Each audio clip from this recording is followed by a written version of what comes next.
மகேஷு மீனா வகைப்பட மாட்டா. இவளை விட்டான் என் தலை உருண்டுரும். ஸோ இப்போ நம்ம பண்ண வேண்டிய ஒரு முக்கியமான விஷயம் என்னன்னாக்கா, இவள் போய் பேசக்கூடாது. ஒன்று அவள் உசுரோடு இருக்கக்கூடாது, இல்லை அப்படின்னாக்கா நான் வந்துட்டு இதை செட் பண்ணுற வரைக்கும் இவ காணாமல் போயிடணும். அதுக்கு என்னமாவது பண்ணணும் அப்படின்ன உடனே சரி ஏதாச்சும் பிளானை பண்ணிடலாம் அப்படின்னு சொல்லிட்டு பண்ணி மீனாவை வந்துட்டு கடத்த போகிறாங்க அப்படிங்கிறது தான் அடுத்து நடக்க போகிறதா இருக்கும். என்ன நடந்தது அப்படின்னு நமக்கு தெரியும். இவன் வந்துட்டு முத்து வந்துட்டு அவங்க கிறிஷோட பெரியப்பாவை பார்த்துட்டான். பெரியப்பா மூலமாக வந்துக்கிட்டு கல்யாணிங்கிறது யார் அப்படின்னு தெரிஞ்சு போச்சு.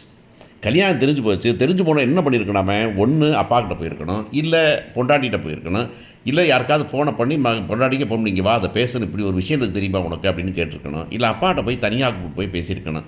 இதெல்லாம் விட்டுட்டு லூஸ் பைய மாதிரி வந்துட்டு தண்ணி போட போனது பெருங்கொடுமை. போய் தண்ணியை போட்டு உட்காந்துருக்கும் போதே அவனுக்கு ஞாபகம் வருது அப்படிங்கிறது தான் இப்போ சொன்னால் என்ன ஆகும் அப்படின்னு பார்க்குறான். ஸோ நடந்தால் நல்லாயிருக்கும் அப்படின்னு நினச்சி அதை வந்துட்டு நடக்காமல் இருந்தால் தான் நல்லாயிருக்கும் அப்படின்னு முத்து முடிவு பண்ணுறது தான் கொடுமை. முத்து என்ன பண்ணுறாரு, போய் வீட்டில் போய் சொல்கிற மாதிரியும் வந்து அப்பா வந்துட்டு நெஞ்சை பிடிச்சிட்டு அப்படியே கீழே விழுந்துடுறா பறையும் கனவு கண்டு ஐயோயோ அப்படின்ட்டோன்னே சரி இதை சொல்ல முடியாது, இப்போ என்ன பண்ணுறது அப்படின்னு அவன் யோசிக்கிறான். அப்போ சொல்கிறதுனா அப்போ சொல்லாமல் மெதுவாக சொல்லணும், அப்போ என்னான்னு கண்டுபிடிக்கணும் அப்படின்னு பார்க்குறான். என்னான்னு கண்டுபிடிக்கிறதுனா அந்த பொண்ணு வயாலே சொல்ல வைக்கணும் அப்படின்னு மீனா சொல்கிற மாதிரியே. மீனா ஒரு கேனச்சினாக்கம் வந்துக்கிட்டு இவர் ஒரு கேனையர் அப்படின்னு 2 பேரும் வச்சுக்க வேண்டியதான் போல இருக்கு. அவங்க 2 பேரும் பாம்புக்கு பால் வாக்கிறது அப்படின்னு சொல்லுவாங்க. அது பாம்பு பால் குடிக்குமாங்கிற கொஷின்லாம் விட்டுருவான். பாம்புக்கு பால் வாக்கிறது என்னன்னாக்கும் யார் தகுதி இல்லாத ஆட்களுக்கு சான்ஸை கொடுக்கறது, அப்பையும் போய் கடைசியில் அவங்களுக்காக இவங்க தப்பு பண்ணுறது அப்படிங்கிறதான் முத்துவும் மீனாவும் பண்ணுற முக்கியமான வேலை அப்படிங்கிறது தெரியும். அவங்களோட வேலையே இதுதான், கெட்டவனுக்கு ஹெல்ப் பண்ணுறது அப்படிங்கிற மாதிரி. அங்கே பார்த்தீங்கன்னா அந்த பொண்ணு போய் சொல்லுது, மீனா எனக்கு 10 நாள் ஒரு நாள் வாரம் பத்தாது அப்படின்னா இல்லை முடியாது, ஒரு வாரத்தில் பண்ணியே ஆகணும் நீயே, இல்லை நான் முடியாது அப்படின்னு சொன்ன உடனே இந்த பொண்ணு என்ன பண்ண தெரியாமல் நேராக ஃப்ரெண்ட்ஸ்கிட்ட போகுது. யார்கிட்ட? மகேஷும் இருக்குது, வழக்கம் போல் நம்ம பிள்ளை இருக்கும் தானே. சரி அவங்க வித்யாவும் இருக்காங்க, வித்யாவும் போய் சொல்லுது இல்லை இது ஒன்றும் பண்ண முடியல அப்படின்னா என்ன தான் பண்ணலாம் அப்படின்னா ஒன்று அவள் இருக்கக்கூடாது. ஐயோ கொலையா அப்படின்னு. இல்லை இங்கே இருக்கக்கூடாது அப்படின்னு சொன்னேன். வேறு எங்கே போவா அவங்க அம்மா வீட்டுக்கா போவா அப்படின்னு. ஒருவேளை சண்டையை போட்டு வேணாக்கும் போக சொல்லலாமா அப்படின்னு. அது சண்டையெல்லாம் டக்குன்னு போட மாட்டாங்க. வேறு என்ன ஐடியா பேசாமல் மண்டையில் ஒரு போடுவோம். மண்டையில் போட்டோம்னாக்கா ஒரு ஆக்சிடென்ட் ஆக்கிட்டோம்னாக்கா அவள் ஆஸ்பத்திரியில் படுத்தானா சரியாக போயிடும். இல்லைனா வந்துட்டு அப்படி தானே ஏற்கனவே வந்துட்டு அந்த அம்மாவுக்கு மயக்க மருந்து கொடுக்கலான்னு முடிவு பண்ணாங்க, தூக்க மருந்து. அதனால் வந்துட்டு மண்டையில் போட்டுவிட்டு நினைவு தப்பி போச்சுனாக்கா அப்புறம் அப்படியே வந்துட்டு எல்லாம் மறந்து போச்சு அப்படின்னு சொல்லி பார்த்துடலாமா அப்படின்னு. அப்படி அவன்கிட்ட நினச்சா அப்படி தான் போகுங்களடி, உசுறு போனாலும் போயிருமேடி, என்னடி சொல்கிறீங்க கதையை அப்படின்னா. சரி அப்போ என்ன பண்ணலான்னா பேசாமல் கடத்திடுவோம். என்னது கடத்திடுவோமா? ஆமாம் கடத்திடுவோம். எங்கடி கடத்துறது அப்படின்னா சரி விடு. எங்கள் உடனே மகேஷ் சொல்லுவாங்க, என் ஃப்ரெண்டு ஒருத்தன் வந்துட்டு கொஞ்சம் பழைய வீடு, அந்த வீட்டை பூட்டி வச்சுருக்கிறாங்க, அந்த வீட்டை ஏற்பாடு பண்ணிடுவோம் அப்படின்னு. எப்படி சொல்கிறதுனா ஒன்றும் பிரச்சனை இல்லை, எங்கிட்ட ஏதாவது ஃபோனை பண்ணி பூவுக்கு ஆர்டர் கொடுப்போம், பூவை கொண்டு வருவாள்ல அப்போ வந்துட்டு நம்ம பண்ணிக்கலாம் அப்படின்ன உடனே சரின்னு சொன்ன உடனே இங்கே மாதிரி அவளுக்கு ஃபோன் பண்ணுறாங்க. ஃபோன் பண்ணி யாருங்க மீனாவை பேசுகிறது? ஆமாம். நீங்கள் என்ன? நாங்கள் என் ஃப்ரெண்டு ஒருத்தர் சொன்னாங்க நல்லா பூ கட்டிங்கன்னு கல்யாண மண்டபத்துலேருந்து சொன்னாங்க. சரி சொல்லுங்கள், எனக்கு கொஞ்சம் பூ வேணுமே அப்படின்னு. ஆமாம் அப்படியா, சரி எவ்வளோ வேணும்னு வந்தீங்கன்னாக்கு எவ்வளோன்னு சொல்லி எவ்வளோ டெக்கரேஷன் ஆகும் இடத்த பார்த்துட்டு சொல்லிக்கலாமே அப்படின்னு. இப்படி இடத்த பார்த்து சொல்லலாமா? சரி வாங்க, இங்கே எங்கே இருக்குது அட்ரஸ் கொடுங்க, அட்ரஸ் தாரேன் வாங்க அப்படின்னு. சரி அட்ரஸ் வாங்கிட்டு ஜல்லுன்னு அந்த பொண்ணு கிளம்பி போகுது.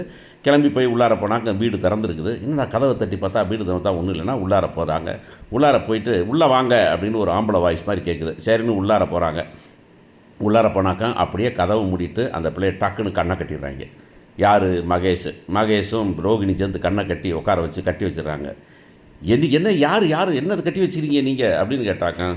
அதெல்லாம் ஒன்றும் சொல்ல முடியாது அப்படின்னு சொல்லிட்டு எல்லாம் இந்த என்னது நம்ம பேரனா அந்த டெல்லியா பண்ண சிட்டி அண்ணனே மாட்டி விட்டீங்களா நீங்கள் அப்படின்னு 2 ஆளுகளை வச்சு அடியாளில் வச்சு சிட்டி அண்ணனே மாட்டி விட்டீங்களா நீங்கள் எல்லாம் வந்துருப்பீங்களா பார்த்துக்கலாம், நீங்கள் சிட்டி அண்ணன் வச்சுருக்கிறாரு அப்படின்னு சிட்டியை பேரை சொல்லி கட்டி வச்சிடுறாங்க.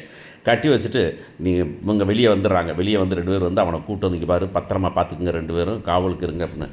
ஏன்னா கார் போட்டுப்பான், ஒன்றும் போட வேண்டாம், அவளை வந்து கண்ணை கட்டி மட்டும் வைங்க, சாப்பாடு கொடுக்குறத கொடுங்க, ட்ரிங்க்ஸ் கொடுக்குறத கொடுங்க, இன்னொரு பொம்பளை வருவா அந்த பொம்பளை வச்சு பார்த்துக்க சொல்லுங்கள், நீங்கள் பார்த்துக்கிட்டு இருங்க, நான் சொல்கிறப்ப வெளியே விட்டால் போதும், அது வரைக்கும் ஒன்றும் பேசிடாதீங்க, யாரும் என் பேரை கூட மறந்து பேசிடாதீங்க, ஒருத்தர் அங்கே பேசவே கூடாது, பேச்சே இருக்கக்கூடாது அப்படின்னு சொல்லிடுறாங்க.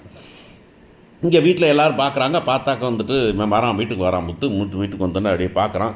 பார்த்துட்டு எங்கே மீனாவை காணானா, மீனா வந்துட்டு இன்னும் வரல, எங்கே போனான் தெரில, அவள் தான் எங்கேயோ ஃப்ரெண்டோடு இருந்தாங்க, அப்படி போனாங்க தெரில வரல அப்படிங்கிறாங்க. உடனே என்னடா அப்படின்னாக்கா இல்லைப்பா ஒன்றும் இல்லைப்பா அப்படின்னு அப்படியே இப்போ எல்லாம் ஒரே பொய்யும் புரட்டுமாப்பா, இங்கே எல்லாமே நாடகம்ப்பா, எல்லாம் நாடகம் நடத்துகிறாங்க. இதில் எல்லாம் தெரிஞ்சு நடத்துகிறாங்களா இல்லை தெரியாமல் நடத்துகிறாங்களான்னு தெரில, பார்க்கணும் அப்படின்னு. இந்த பொண்ணு ரோஹிணி, என்ன என்ன சொல்கிறீங்க முத்து அப்படின்னா, என்ன சொல்கிறேன்னா அதெல்லாம் கல்யாணம் முடிஞ்சவங்க கல்யாணம் முடியலைங்கிறாங்க, பிள்ளை இல்லைங்க பிள்ளை இல்லைங்கிறாங்க, என்னென்ன ஃப்ராடுத்தனம் உலகத்தில் பண்ணுறாங்கப்பா, என்ன முட்டாள்தனமாக இருக்குதுப்பா அப்படின்னு அவன் சொல்கிறான். என்னடா புரிகிற மாதிரி சொல்கிறா அப்படின்னாக்கா சுருதி சொல்கிறாங்க. என்னங்க என்ன என்ன முத்து சொல்கிறீங்க நீங்கள் அப்படின்னா, இல்லை ஒரு விஷயம் தெரிஞ்சுட்டேன், இந்த ஊரை தெரிஞ்சுக்கிட்டேன், உலகம் புரிஞ்சுக்கிட்டேன், இந்த மாதிரி கண்ணு முன்னாடியே நம்மளை பூரா முட்டாளாக்கிட்டு நிற்கிறாங்களே அப்படின்னு நினச்சி பார்த்தா பக்குன்னு இருக்குது எனக்கு. சரி மீனா வரட்டும், மீனா வரட்டும், அதை பேசுவோம், மீனா வரட்டும் அப்படிங்கிறாங்க. மீனா ஃபோனை பண்ணால் மீனா ஃபோனு சுவிட்ச் ஆஃப். என்ன மீனா ஃபோனு சுவிட்ச் ஆஃப், எங்கே போனான் மீனா அப்படின்னு பார்த்தாக்கா அவங்க அப்பா வீட்டுக்கு போனால் அவங்க அம்மா வீட்டில் இல்லைங்கிறாங்க. உடனே இவனுக்கு ஃபோன் பண்ணுறாங்க, தம்பி பயலுக்கு. தம்பி பயல் நான் பார்க்கவே இல்லைன்னு. அவங்க ஃப்ரெண்ட்ஸுக்கெல்லாம் ஃபோன் பண்ணால் அவங்க ஃப்ரெண்ட்ஸ்லாம் ஐயோ மீனா இருந்தால் ஏதோ ஒரு ஃபோன் வந்தது, ஏதோ ஆர்டர்னாங்க. போய்ட்டு எங்கேன்னு தெரியுமா, எங்கேன்னு தெரில, ஏதோ ஒரு ஆர்டர் சொன்னாங்க, உடனே அவள் கிளம்பிட்டாலே, ஏதோ ஒரு அட்ரஸ் சொன்னாங்க, அட்ரஸ் நாங்கள் கவனிக்கலனே அப்படிங்கிறாங்க. அங்கேருந்து திரும்பி வரலையா, வரலனே வரல, இங்கே வரலையா, சரி வந்தால் உடனே ஃபோன் பண்ணுங்கங்கிறாங்க. மீனாவை எத்தனை நாள் வைக்க போகிறாங்க, எப்படி வைக்க போகிறாங்க, இதுதான் நடக்குமான்னு பார்ப்போம்.